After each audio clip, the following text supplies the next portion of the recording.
Hey, good morning. I'm Dr. Deb Hecker, welcoming you on a Friday morning. And I thought to myself, what should I talk about today? And then I remembered a friend of mine asked me a kind of interesting question the other day. She said to me, "What's the closest you've come to death?" And I thought, well, that's kind of an interesting question. And then in a way, it was kind of a no-brainer because a little less than a year ago, I found myself in the emergency room with a kidney infection that went into my blood, and I went into septic shock, and my organs started shutting down. And so I was a pretty sick cookie at that point, and I was one of the lucky ones. But then as I was talking, I thought to myself, you know what, I was so out of it, I didn't feel like I was dying. The time I felt like I was dying was when my husband said to me, "I don't love you anymore." That was when I felt like I was dying. When I went through my divorce years ago, many years ago, I did not have access to the internet the way we do today. And of course, figuring out how to navigate your way through a divorce is kind of like when you get married and you have children, nobody really tells you what to do. So it was, for me, a major transition, and I had many lessons that I had to learn and am continuing to learn.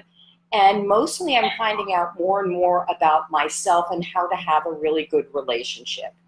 So those of us who've been through a divorce, it's kind of an elite group. And I would like to talk about three of the really important lessons that I learned as part of this group. Some of you may have experienced it.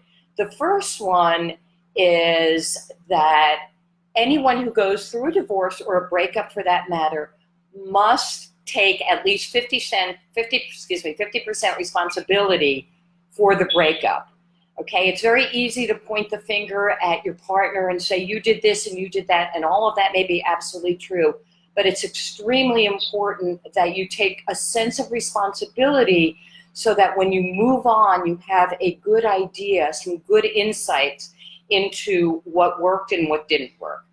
The second nugget I would like to share with you is something that some of you may disagree with me. I do not believe that time heals all wounds. What I believe is that what you do with the time is what's important.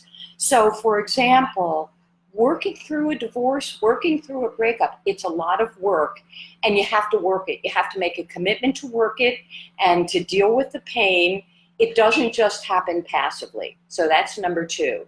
The third one I would like to talk about is something that we all take for granted, but it's critically important for a good relationship, and that is communication, communication, communication.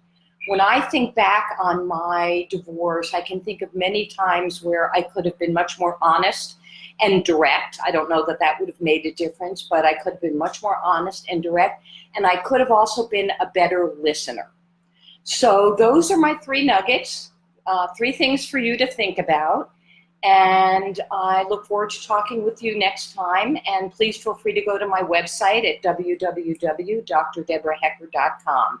Thank you.